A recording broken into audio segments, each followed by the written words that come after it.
नमस्कार, आप देख रहे हैं आरजेडी न्यूज़। मैं हूं योगेश चक्रवर्ती। बिहार में आरजेडी ने अपना झंडा गाड़ दिया है। मैं ऐसा इसलिए कह रहा हूं क्योंकि बिहार में आरजेडी की सरकार बन गई है। एक तरह से सरकार में आरजेडी आ गई है। अब आरजेडी की कवायद झारखंड को लेकर है कि झारखंड में भी वो अपना झंडा गाड़ दे, और इसके लिए आरजेडी के तमाम वरिष्ठ नेता लगातार जो है मेहनत कर रहे हैं, संगठन को जोड़ रहे हैं, संगठन के नेताओं से बात कर रहे हैं। इसी कड़ी में तेजस्वी यादव ने जो है 1 फरवरी की रात देर रात झारखंड के नेताओं से मुलाकात की, उनसे बात की 10 सर्कुलर रोड पे, और पार्टी के एजेंडे में अब शामिल किया गया है कि 12 फरवरी को इस पर गहन मंथन कर झारखंड में आगे की रणनीति बनाई जाए। हमारी बात झारखंड के प्रदेश अध्यक्ष संजय यादव से हुई। उन्होंने कहा कि अब हमारा मकसद जो है वो झारखंड में स्वतंत्र रूप से स्थापित होने का है, लेकिन ये इतना आसान भी नहीं होगा क्योंकि झारखंड में आरजेडी के इकलौता विधायक सत्यानंद भोक्ता हैं और सरकार में मंत्री हैं। तो देखने वाली बात होगी कि आखिर पार्टी वहाँ कैसे अपना विस्तार करती है। इन्हीं मुद्दों पे चर्चा करेंगे आज हम वीरेंद्र यादव न्यूज़ के संपादक वीरेंद्र यादव जी से। वीरेंद्र जी, किस तरह से देखते हैं झारखंड में आरजेडी को आप? जो बिहार की पार्टी आरजेडी है उसका दो ही राज्य में आधार है, झारखंड और बिहार में। क्योंकि पहले दोनों राज्य एक ही था, टूट के बना दोनों अलग अलग राज्य। तो पार्टी का बेस, पार्टी का ढांचा, संगठन, पार्टी की धारा, विचार सब लगभग इसी दो राज्य तक सीमित है। अंत तक कोशिश भी की गई, लेकिन एक बार पार्टी को राष्ट्रीय मान्यता मिल चुकी थी, लेकिन फिर बहुत लंबा दिन नहीं चल पाया वो दौर। कुछ साल बाद फिर उसकी मान्यता खत्म हो गई राष्ट्रीय पार्टी की, राज्य पार्टी की मान्यता रह गई है। बिहार की तो पार्टी है ही, झारखंड में भी पार्टी का अपना अच्छा असर है। लेकिन पिछले चुनाव में जब ये तालमेल था कांग्रेस, झारखंड मुक्ति मोर्चा और आरजेडी का, तो उसमें पार्टी का प्रश्न बहुत अच्छा नहीं रहा था। एक ही विधायक जीत पाए थे वहाँ पे, जी। बाद में उनको मंत्री बना दिया गया था। तो अब उनका है कि भाई हमारा हर पार्टी का लक्ष्य होता है कि पार्टी का मेरा विस्तार हो, क्षेत्र हमारा आधार बढ़े, हमारा विधायक बढ़े, हमारी सरकार विस्तारी बढ़े। तो स्वाभाविक है कि यही कोशिश आरजेडी भी करेगी। वो भी भाजपा अगर बैठक कल तेजस्वी ने बैठक ली पटना में, वहाँ के अध्यक्ष को बुलाया, वहाँ के कई लोगों को बुलाया, उन्होंने पार्टी के नेताओं को बुलाया और चर्चा की कि हमारी अगली कोशिश क्या होगी झारखंड में पार्टी के विस्तार को लेकर, संगठन की मजबूती को लेकर। मेरी बात हो रही थी संजय यादव से, जो नेता वहाँ के पार्टी के प्रदेश अध्यक्ष। उन्होंने कहा कि अब लक्ष्य पार्टी का विस्तार करना है, संगठन मजबूत करना है, मेंबरशिप अभियान चलाना है, ताकि हम पार्टी की नीतियों के, पार्टी के कार्यक्रमों के, पार्टी के विचार के प्रचार के लिए हम एक अपना ढांचा खड़ा कर सकें। उस ढांचा में कोशिश करना स्वाभाविक सी प्रक्रिया। जो पार्टी वहाँ की थी, वहाँ की भी पार्टी थी, तो अब जब से एक शिफ्ट पे आ गई, स्वाभाविक हमारा फिर विस्तार दोबारा शुरू हो। जैसे बिहार में आरजेडी 22 पे आ गया था, फिर 80 पहुँच गया। जी। ठीक उसकी भी कोशिश है कि हम अभी अगर एक बार हम 21 हो जाए, 51 हो जाए, तो स्वाभाविक प्रक्रिया, पॉलिटिकल प्रक्रिया है। उसमें टकराव किन मुद्दों पे कांग्रेस से होगा या जेएम होगा और अलग बात रही, लेकिन बेसिकली पार्टी का बेस्ट तो चाहिए। उसके लिए कोशिश कर रहे हैं भाजपा, सॉरी पार्टी कोशिश कर रही है आरजेडी। अब परिणाम क्या होता है तो बात की बात रही, लेकिन उस दिशा में काम तो बढ़ रहा है। मेरी संजय यादव के मुताबिक माने तो कि ये चाहते हैं कि जो महागठबंधन में हमारी सरकार है झारखंड में, तो आने वाले दिनों में हम इस मुकाम पे हों कि हमारे बिना किसी का काम नहीं चले, और मतलब हम एक मजबूत स्तंभ बने, और हमारी एक स्वतंत्र रूप से जो है पार्टी, जो अभी गठबंधन की बात है, तो हम इस स्थिति में हो कि वहाँ सरकार बना पाएंगे। तो ऐसी स्थिति क्या हो सकती है? फिलहाल तो नहीं हो रही है। जिस पार्टी का एक विधायक है, कितना ताकतवर बन जाएगा भाई। मुँह से मोटे ही तो लोढ़ा हुई है, कहावत गाँव में है, मुँह से मोटे ही तो लोढ़ा हुई है, तो कितना बढ़ेगा भाई। 1 से 11 होगा, 21 होगा, तभी 51 होगा। तो आपको तो एक लंबा संघर्ष करना है वहाँ पे। पार्टी के आधार विस्तार के लिए लंबा टाइम देना पड़ेगा, समय देना पड़ेगा, पार्टी को संगठन मजबूत करना पड़ेगा, पार्टी को वर्कर को वार्म अप करना पड़ेगा। तो उसके लिए पार्टी का सत्ता में होना एक पक्ष है, कि पार्टी का जमीन पे होना दूसरा पक्ष है। तो पार्टी में सत्ता में है, पार्टी जमीन पे भी हो, अब इसी कोशिश करना है आरजेडी को। आरजेडी कर भी रहा है। तेजस्वी यादव ने इसलिए लोगों को बुलाया अभी चर्चा करने के लिए कि भाई अब बताइए क्या हो सकता है। तेजस्वी यादव का फैक्ट ये है कि तेजस्वी यादव का आज भी पूरा बेस बिहार पे है, पूरा फोकस बिहार पे है, और अगले चुनाव में उनका पूरा फोकस बिहार पे ही रहेगा। वो बिहार से बाहर सोचने को तैयार नहीं है। ये जो बैठक हुई है, कहीं ना कहीं इस बात की भी कवायद है कि झारखंड में हम 2024 के लोकसभा चुनाव में भी अच्छा परफॉर्मेंस कर सकें? ये स्वाभाविक, जो पॉलिटिक्स कार्य क्यों करता है, बेहतर प्रदर्शन के लिए है। जी, जी। आज मान लीजिए उसका एक भी विधायक एमपी नहीं है, चाहे 2 विधायक जीते, एमपी जीते हमारा एमपी झारखंड से भी। तो जो राजनीतिक प्रक्रिया है, तो हर कोई चाहती है हमारा विस्तार भ जो टकराव होता है कि हमारे 6 की 3 सीट की 2 सीट, क्यों? क्योंकि हमारा आधार जब सीट मिलेगी हमको गठबंधन में, तो जीतेंगे तो आधार बढ़ेगा हमारा। स्वाभाविक वो तो होना ही है, लेकिन तेजस्वी यादव के लिए बहुत संभव नहीं कि वो बिहार से बाहर समय दे पाएँ। झारखंड में बहुत समय दे पाएँगे, हमको नहीं लगता है। कभी-कभार गए घूम आए, लेकिन बहुत समय दे पाना उनके लिए झारखंड के लिए देना संभव नहीं है। जो करना होगा झारखंड के नेताओं को ही झारखंड के परिप्रेक्ष्य में काम करना पड़ेगा। उसके लिए बिहार से न तो रिसोर्स मिलने वाला है, न आर्थिक मिलने वाला है, न सामाजिक आधार मिलने वाला है। आपको जो लड़ाई लड़नी है कांग्रेस झारखंड में पार्टी विस्तार के लिए, आपको अपने रिसोर्स खड़ा होना होगा। आपका अपना आदमी खड़ा करना होगा, अपना संसाधन खड़ा करना होगा। उसके आधार पर पार्टी लड़ेगी, चलेगी वहाँ पे। तो इसलिए बहुत व्यापक नहीं बदलाव कर पाएंगे या बहुत आधार नहीं बढ़ा पाएंगे, लेकिन कोशिश तो कर ही रहे हैं। जी, जी। उसमें बिहार से बहुत ज़्यादा सपोर्ट मिलेगा उनको, जब आरजेडी को वहाँ लोकल में, हमको नहीं लगता यहाँ है। एक सवाल आता है कि आप कह रहे हैं कि सपोर्ट की बात जहाँ तक आती है, नेता की विश्वसनीयता भी बहुत बड़ी बात होती है।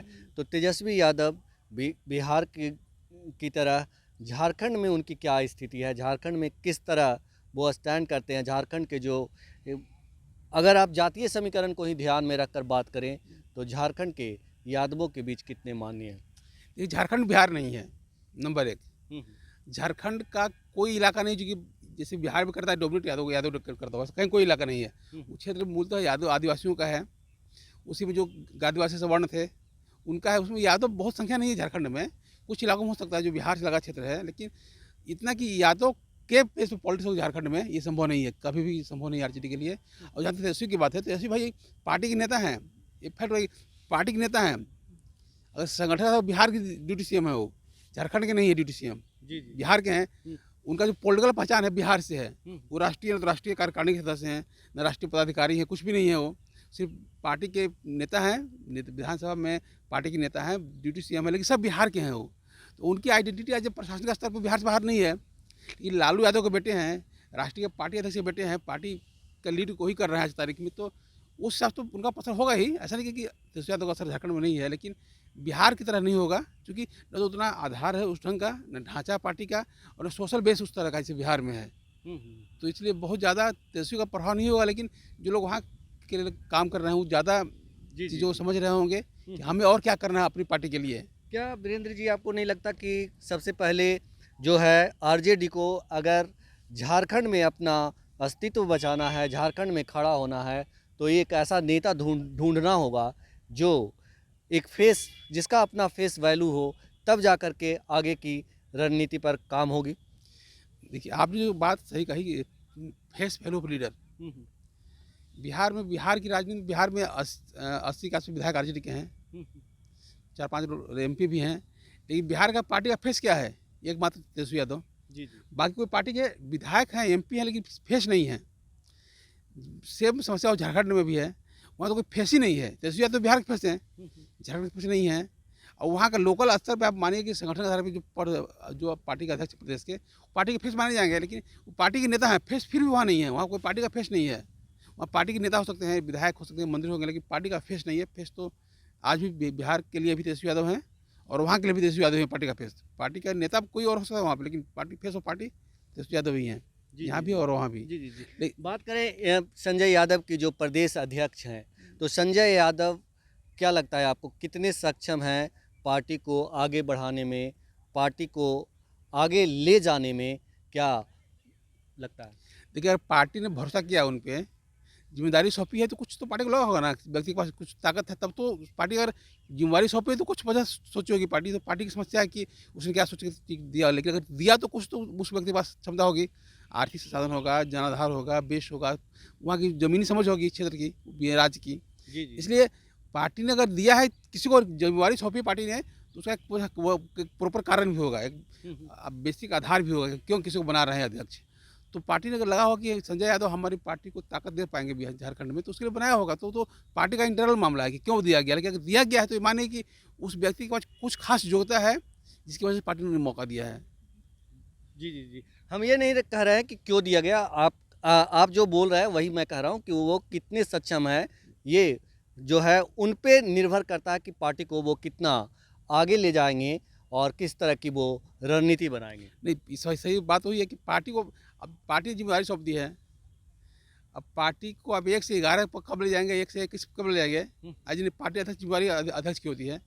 संगठन के लोग भी होते हैं, लेकिन लीड तो अध्यक्ष करता है ना, हर किसी भी पार्टी का जो करता है, चाहे भले वो डम्मी भी है, लेकिन नेता तो उसको माना जाएगा आपको। तो आज की तारीख में संजय यादव अगर प्रदेश अध्यक्ष हैं झारखंड आरजेडी के, तो पार्टी के फेस नहीं है, लेकिन नेता तो ही है पार्टी के उस राज्य के लेवल पे। उनकी जिम्मेदारी होगी पार्टी को हम गाँव तक ले जाएँ, पार्टी का संगठन खड़ा करें, पार्टी की जो विचारधारा है उसके प्रचार के लिए हम तंत्र खड़ा करें। तो कितना कर पाते हैं तो समय बताएगा ना कि क्या कर पाया क्या नहीं कर पाए। तो फिर पार्टी आकलन करेगी कि हमने जो जिम्मेदारी सौंपी आपको, आपने उसको कितना निभाया या कितना नहीं निभाया। झारखंड में एक बहुत बड़ी फेस हुआ करती थी अन्नपूर्णा देवी, जो आजकल भाजपा की MP है। जी भाजपा केंद्रीय के मंत्री एमपी भी या हैं वो। केंद्रीय मंत्री भी हैं, मानव संसाधन विकास मंत्री हैं। वो अचानक से मतलब बीजेपी में चली गई और काफ़ी लालू यादव परिवार के काफ़ी करीबी थे वो, उनके हस्बैंड भी बहुत करीबी थे। लेकिन वो तो ये सब क्राइसिस जो इस तरह की जो है कि पार्टी को छोड़कर दूसरे पार्टी में चले जाते हैं नेता, तो ये भी एक बड़ा संकट होता है क्षेत्रीय पार्टियों के लिए। मेरा मानना है कि क्राइसिस नहीं है, ये प्रोसेस है। ये पॉलिटिकल प्रक्रिया है, ये राजनीतिक प्रक्रिया है। ये कोई संकट नहीं है कि लोग आते हैं जाते हैं। ये कोई एक जगह नहीं हुआ, एक पार्टी में नहीं हुआ, एक राज्य में नहीं हो रहा है, हर जगह होता है। हर चुनाव के समय कुछ लोग यहाँ इस पार्टी से वहाँ गए तो वहाँ से यहाँ आते हैं। ये क्राइसिस नहीं है पार्टी का, किसी भी सिस्टम का, एक प्रोसेस ऑफ सिस्टम है, प्रक्रिया है, राजनीतिक प्रक्रिया है, इसलिए उसमें कैसा कुछ नहीं है। हाँ ठीक है, बड़ा फेस थी उस समय, लालू यादव के विश्वास थी, पार्टी की नेता थी भी, वो विधायक भी रहीं, पार्टी साहब अध्यक्ष बने प्रदेश की, संभवतः कन्फर्म नहीं है, लेकिन पार्टी का फेस थी वो। भाजपा वाला कि अगर इस महिला को अपने में जोड़ लेंगे हम, तो हमारा बेस बढ़ेगा। भाजपा ने वही किया कि भाई आप चुनाव लड़ो, चुनाव पार्टी टिकट दी, भाजपा चुनाव जीत गई हो। तो जो बेस उनका था, जो फेस था, बेस और फेस दोनों, थोड़ा बहुत जो भी बेस रहा होगा उनका जाति के नाम पे, और जो फेस था उनका कि भाई पार्टी के बड़ी नेता रही हैं, आरजेडी का बड़ी कार्यकर्ता रही हैं, तो उसका भी भाजपा को लगा कि आएगी तो कुछ फायदा हमको होगा, भाजपा ले गई उनको। तो ये कोई संकट नहीं है, ये तो प्रोसेस है, प्रक्रिया है, ये राजनीतिक प्रक्रिया, क्राइसिस नहीं है ये, और हर जगह चलता है ये एक प्रक्रिया है। तो इस प्रक्रिया से जो है पार्टी को बचाने में कितने सक्षम होंगे संजय यादव, ये उनके लिए एक चुनौती होगी। हम एक और मसले पे चर्चा करेंगे कि अकेले विधायक आरजेडी के झारखंड में हैं सत्यानंद भोक्ता, और सरकार में मंत्री हैं, वो विधायक होने के साथ साथ सरकार में मंत्री हैं। तो उनके जो है कंधों पर भी भार बढ़ता है, उनसे भी पार्टी को उम्मीद होती होगी कि मतलब भाई अगर ये मंत्री हैं तो जो हमारे कार्यकर्ता हैं उनकी भावना को ज़्यादा से ज़्यादा ख्याल रखें। स्वाभाविक है, पार्टी सरकार में शामिल हैं, पार्टी के मंत्री तो अपेक्षाएं तो होंगी ही, लेकिन मंत्री जो पद है ना, पार्टी के लिए कुछ कर पाएंगे, कोई भी किसी सरकार, कहीं भी सरकार की बहुत उम्मीद नहीं करनी चाहिए व्यक्ति को कि मंत्री कुछ करेगा हमारे लिए। इसलिए वहाँ के लोगों को भी कि ये उम्मीद रखना कि भोक्ता जी अगर हैं तो हमारे लिए पार्टी के लिए कुछ करेंगे, और जो स्वाभाविक रूप से करेंगे पार्टी के लिए करते रहेंगे, लेकिन उनकी वजह से पार्टी को बहुत कुछ फायदा हो जाएगा, ऐसा हमको नहीं लगता है कि भोक्ता जी के कारण पार्टी को बहुत फायदा हो रहा है झारखंड में उनको। पार्टी के यहाँ मंत्री हैं तो सरकार के मंत्री है, कहाँ कोई दूर है, लेकिन उसकी वजह से पार्टी को फायदा हो रहा है, हमको नहीं लगता है। उनके कामों का जो है आकलन तो जनता जरूर करेगी। समस्या जनता की है ना कि क्या काम किया नहीं किया, उसमें तो हम जनता के वहाँ के हैं न, वोटर हैं। और जहाँ तक बात है कि वहाँ को क्या करे वो तो वो नहीं बता पाएंगे ना। उसका आकलन झारखंड की जनता तो करेगी ही ना कि मतलब अब तो आकलन करके बैठेगा हेमंत सोरेन ना, भाई हेमंत सोरेन मुख्यमंत्री झारखंड के हैं, तो अपने मंत्री का आकलन करेंगे हमारा मंत्री क्या काम कर रहा है क्या नहीं कर रहा है, मंत्री जिस पार्टी से आ रहा है उस पार्टी के लिए क्या कर रहा नहीं कर रहा है, वो तो आकलन के लिए हेमंत सोरेन बैठे हुए हैं। उसमें हम लोग क्या कीजिए, क्या नहीं कर रहे हैं। नहीं, हम भी आकलन नहीं कर रहे हैं, हम कह रहे हैं कि झारखंड की जनता, सत्यानंद भोक्ता पिछले 4 सालों से अगर झारखंड के में मंत्री हैं, अगले साल झारखंड में भी 2024 के लास्ट में जो चुनाव होने हैं, तो उनके कामों का आकलन किया जाएगा ना कि मंत्री रहते हुए उन्होंने कैसा काम किया। वही तो आकलन जनता पार्टी नहीं करेगी, वो पार्टी करेगी, सरकार का जो मुखिया वो करेगा ना, जनता भी करेगी। जनता कोई काम करती है दुनिया की सरकार के, जनता देश में एक ही चीज़ है, जनता सबसे निर्दोष प्राणी है, इसका कोई दोष नहीं है, कुछ भी कर देगी जनता, कोई दोष नहीं है।